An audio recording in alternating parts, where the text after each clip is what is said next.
हमेशा कानून वक्फ की जायदाद को बचाने के लिए हुए। पहली बार जो वक्फ बाय यूजर और जो इंटरफेरेंस थी कि कोई भी मेंबर जो है जिसमें नॉन मुस्लिम होगा, ये मदाखलत थी। आज मुसलमान के साथ है, कल वो दूसरे अकलियत के साथ भी हो सकती है, क्रिश्चियन है, सिख है, और कल को बौद्ध के बाद ये हो सकता है जो मेजॉरिटी जिनके बलबूते पे कर रहे हैं उनके हिंदू समाज के लिए भी ये जो न्यायालय को बुलडोज करने की जो बीजेपी की वो और उसके नेताओं की चेष्टा रहती है, और जिस तरीके सोशल मीडिया में उस तरह का प्रचार किया जाए, मैं कहता सबसे बड़ा दुर्भाग्यपूर्ण है। और बीजेपी जो मुखौटा दिखाती है उसको डिनाई करने का, वो डिनाई नहीं, जब तक बीजेपी सच्चे उसे इंटेंट नहीं दिखाएगी कि हम ऐसी उसके खिलाफ है, जब तक नहीं, जब तक उनके ऊपर यही रहेगा कि ये जानबूझकर जो है बीजेपी इसे या बीजेपी के साथ ही इसको कर रहे हैं। अस्सलाम वालेकुम, आदाब नाजरीन। जैसे कि आप सभी लोग बखूबी वाकिफ हैं, इस वक्त देश के अंदर संसद से लेकर सुप्रीम कोर्ट तक और सड़क से लेकर जंतर मंतर तक हर जगह सिर्फ एक ही मुद्दे को लेकर चर्चा हो रही है, और वो है वक्फ अमेंडमेंट एक्ट 2024। इसी सिलसिले में आज हम हरियाणा के नूह से विधायक चौधरी आफ्ताब अहमद साहब, जो कि कांग्रेस से विधायक हैं, उनके पास आए हैं। वक्फ अमेंडमेंट एक्ट को लेकर हम इनसे बात करेंगे। सर, वक्फ अमेंडमेंट बिल को लेकर के आपकी क्या पर्सनल राय है?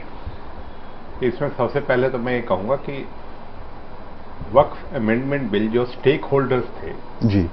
और जो जिनके कहते हैं कि जिनके हक के लिए या जिनकी आवाज के लिए बनाया गया, ये सबसे बड़ा गुमराह करने का है जी। और चाहे वो लोकसभा की बात हो चाहे राज्यसभा की बात हो जी, इस बिल का जो लाने का मकसद और वो था, वो 2024 में जब लाए थे, और जेपीसी में विपक्ष के भारी विरोध के बाद जब इसको भेजा गया, तो आप इसी बात से अंदाजा लगा सकते हो जेपीसी में जो भी इसमें अमेंडमेंट विपक्ष के जो मेंबर्स थे उन्होंने दी, उनको सबको दरकिनार करा गया। और जो भी अमेंडमेंट्स आई, 14 अमेंडमेंट्स आई, वो सारी वो थी जो रूलिंग पार्टी बीजेपी और अलायंस ने जो सुझाई थी जी। उनके तो डाइसेंट नोट भी जो है जेपीसी कमेटी में जब शामिल करे गए थे, जब जेपीसी रिपोर्ट पेश करी गई थी और उस पर जो है विपक्ष ने एजाज किया था कि हमारी बात कोई नहीं सुना गया, तो शुरू से ही ये लग रहा था कि अपनी मेजॉरिटी के उस पे, और ये जो है मुस्लिम के लिए और मुस्लिम्स की जो वक्फ का जो उनका जो मकसद था उसका ये था कि इनको किसी तरीके से इसमें दखल हो, और दखल भी इस तरह का हो कि इनकी जायदादों को, वक्फ की जायदादों का फैसला जो है वो आज की सरकार जो भी है वो फैसला करे, और उसमें दखल अंदाजी में जो दो सबसे बड़े इसमें वो आए कि वक्फ बाय यूजर, वो भी हमारे जो थे पूर्वज थे जिन्होंने अल्लाह के लिए वक्फ करी, और उस वक्त जमीन की बेशक कीमत नहीं थी लेकिन कीमत कुछ तो थी, उस वक्त कंसिडरेशन थी, और उन्होंने जो है मुस्लिम की, चाहे वो कब्रिस्तानों की बात थी, ईदगाह की बात थी, आगे आने वाले समय में जो भी जरूरत की चीजें थी, मदरसों की बात थी, उनको बनाने के लिए जो उन्होंने वक्फ की थी वो पूरे देश में की थी। और वो अंग्रेजों से लेके और अब तक उसमें ठीक है कानून बनते रहे, लेकिन हमेशा कानून वक्फ की जायदाद को बचाने के लिए हुए। पहली बार जो वक्फ बाय यूजर और जो इंटरफेरेंस थी कि कोई भी मेंबर जो है जिसमें नॉन मुस्लिम होगा, ये मदाखलत थी। ना तो ये आर्टिकल 26 जो है हमारा कॉन्स्टिट्यूशन ऑफ इंडिया उसकी करती है, ना अकलियतों की या किसी भी धर्म में दूसरे कोई मदाखलत का सीधा सीधा ये था। और अभी जो आप कह रहे थे फैसला नहीं आना, अभी हमारी स्टे एप्लीकेशन है, मैंने भी उसमें याचिका अपनी दायर करी है जी। हम भी एक पार्टी है उसमें, हम भी अपने वकीलों से और साथियों से मशवरा करके, क्योंकि जो चिंताएं आपने देखा होगा कही गई 100-200 साल पहले का सबूत कौन लाके देगा जी, और रजिस्ट्रेशन कराई नहीं कराई किसी चीज के लिए, क्योंकि वक्फ की कर दी, और वक्फ बोर्डों का जो चलने का था उसमें हो सकता है कमियां रही हों जी, वक्फ को एडमिनिस्टर करने में कमियां रही हों, लेकिन वक्फ की जो प्रॉपर्टी है उसको आप खुर्द-बुर्द करें और उसकी जो मलकियत है उसी पे कर दें, और कोई भी हर एक चीज पे आज के दिन तो ये एक हो गया कि किसी की भी दरखास्त लगा दो कि ये वक्फ की नहीं है, ये सरकार की, और उसमें अख्तियार सरकार के पास हो, सरकार ही अपना फैसला जो है खुद करेगी। ऐसा तो कभी नेचुरल जूरिस्प्रूडेंस में कभी है ही नहीं कि वो जो खुद अपना फैसला अपनी करे पार्टी। तो इसी वजह से आज इसका है, और हम ये मानते हैं कि सुप्रीम कोर्ट जो है इसी बात को समझते हुए, और आज बेशक उस पर रोक लगी, हम समझते हैं कि जो हिंदुस्तान का संविधान बाबा भीमराव अंबेडकर ने, और इन्होंने जो है कई सालों में लग के और कई 150 दिनों तक संविधान को मजबूत बनाने के लिए, और इसमें कोई कमी ना रहे, उसको करें। आज उसी को डाइल्यूट करके और अपनी मेजॉरिटी के बलबूते पे उस चीज को, एक हक को, एक अकलियत के हक को, मैं समझता हूं ये आज मुसलमान के साथ है, कल वो दूसरे अकलियत के साथ भी हो सकती है, क्रिश्चियन हैं, सिख हैं, और कल को बौद्ध के बाद ये हो सकता है जो मेजॉरिटी जिनके बलबूते पे कर रहे हैं, उनके हिंदू समाज के लिए भी ये जो है इस तरह की जो है कोई ना कोई कानून में रद्दोबदल कर दे, जिससे ये कब्जा जो है अपने हाथ में रखना चाहते हैं किसी को। लेकिन संविधान इस बात की आजादी देता है कि कोई अपने मजहब को, अपने जो है निसाब को अपने तरीके से धार्मिक उसमें चलाए, तो उसमें कोई मदाखलत नहीं होगी, किसी की नहीं होगी। और इसी बिना पे ये जो है चैलेंज किया गया है, और हम उम्मीद करते हैं इंशाअल्लाह कि इसमें जो हमारी बुनियादी चीजें हैं इस देश के आईन ने हमें दी हैं, उनकी सुप्रीम कोर्ट हिफाजत करेगा। तो यही तो गवर्नमेंट का भी कहना है कि विपक्ष सिर्फ मुसलमानों को भड़काने का काम कर रहा है, जबकि ये बिल ऐसा नहीं है जैसा मुसलमानों को बताया जा रहा है। नहीं, वो जो है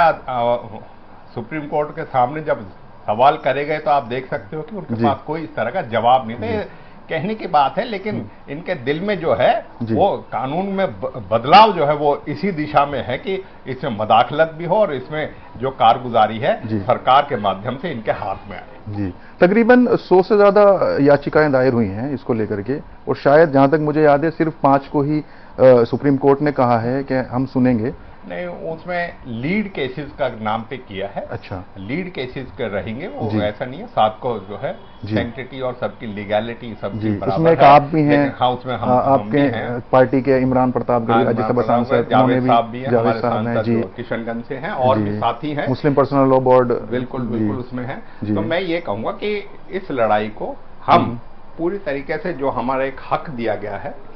कानून में एक हक दिया गया है कि सर्वोच्च न्यायालय पे हमें भरोसा भी है, देश की जुडिशरी पे भरोसा है कि हमें न्याय मिलेगा, और हम इस लड़ाई को लड़ेंगे। और उसके अलावा इस तरह की सोच के साथ आज मैं समझता हूं कि क्यों सरकार ने अंडरटेकिंग दी कि हम इसको नहीं करेंगे। उनको भी पता है कि क्या इसमें छेड़खानी करने जा रहे हैं या क्या खुराफात ये इसके बिल के माध्यम से करना चाहते हैं। जैसे कि जब सुप्रीम कोर्ट में सुनवाई चल रही थी और उस दौरान जो वक्फ बाय यूजर है उसको लेकर के एंट्रीम रोक लगाई गई सुप्रीम कोर्ट की तरफ से, उसके बाद भी जो सोशल नेटवर्किंग साइट्स हैं उनके ऊपर सुप्रीम कोर्ट को लेकर अपमानजनक भाषा का इस्तेमाल किया गया, सुप्रीम कोठा कहा गया, उसको मस्जिद जैसी गुंबद बना दी गई। तो ये सब कुछ भाजपा IT सेल की तरफ से भी किया गया। बताया जा रहा है कि भाजपा के कुछ नेता थे जिन्होंने इस तरीके का ट्रेंड चलाया। आप इस बारे में क्या कहना चाहते हैं? मैं कहूंगा ये बड़ा दुर्भाग्यपूर्ण है जी। हिंदुस्तान की अगर खासियत है इसमें यही है, सभी धर्म के लोग, सभी अलग अलग संप्रदाय के लोग, भाषा, रंग और इलाके के, सूबों के, अलग अलग देशों के एक खूबसूरत गुलदस्ता ये जो है डेमोक्रेसी का, प्रजातंत्र का बना था, और उसमें सबको अख्तियार दिया गया था, और उसके लिए सबसे जो सुप्रीम बनाया गया था वो कॉन्स्टिट्यूशन बनाया गया था। अगर कोई सांसद या कोई जो है बीजेपी का अगर इस तरह की टिप्पणी अगर सर्वोच्च न्यायालय और वो भी CGI के ऊपर करता है, मैं समझता हूं दुर्भाग्यपूर्ण है। और इस तरह की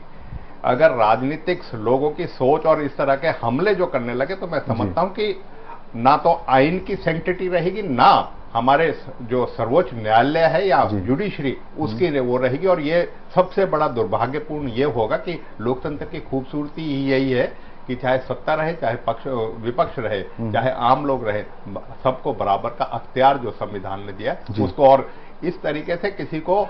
सुप्रीम कोर्ट को और न्यायालय को बुलडोज करने की जो बीजेपी की वो और उसके नेताओं की चेष्टा रहती है, और जिस तरीके सोशल मीडिया में उस तरह का प्रचार किया जाए, मैं कहता सबसे बड़ा दुर्भाग्यपूर्ण है। और बीजेपी जो मुखौटा दिखाती है उसको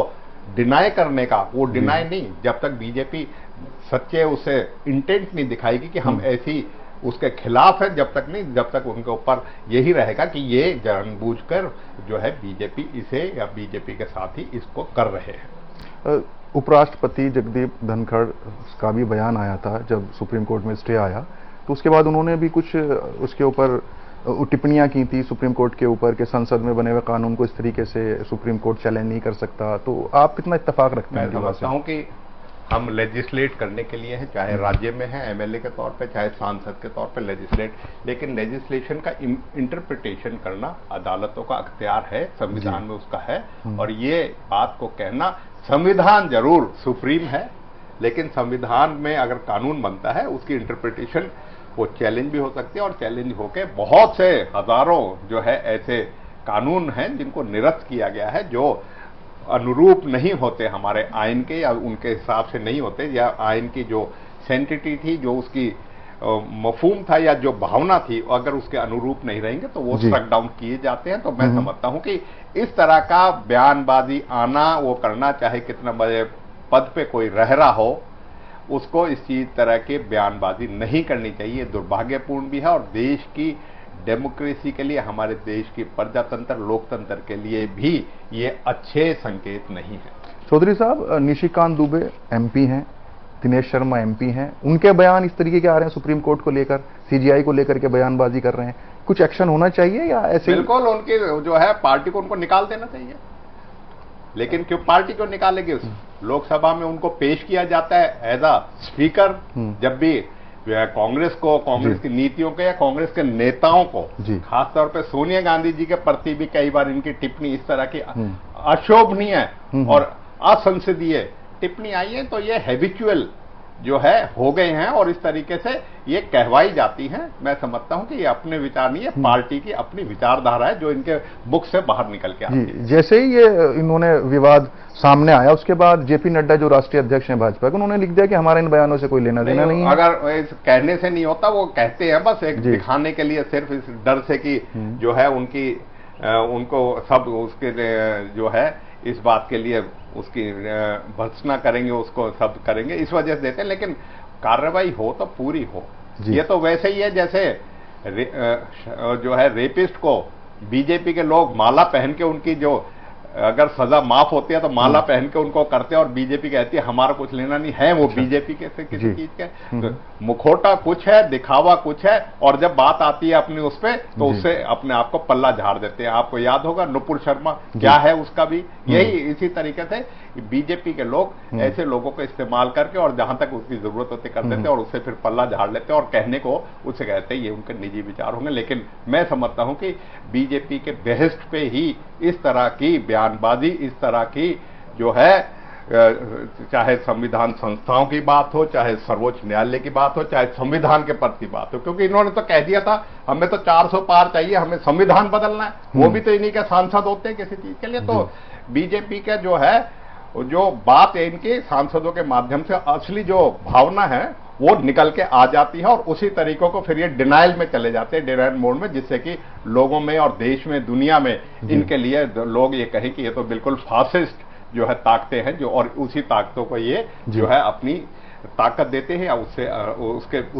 उसी से मेल खाते अपनी विचारधारा को बनाते हैं। मुर्शिदाबाद में वक्फ बिल के बाद से कुछ दंगे चल रहे हैं, और अब मांग की जा रही है, सुप्रीम कोर्ट में भी इसके लिए याचिका दायर हुई है कि वहां पर राष्ट्रपति शासन लगाया जाए। सुप्रीम कोर्ट ने कहा है हम सुनवाई भी करेंगे। आपको के विचार क्या है? मैं समझता हूं कि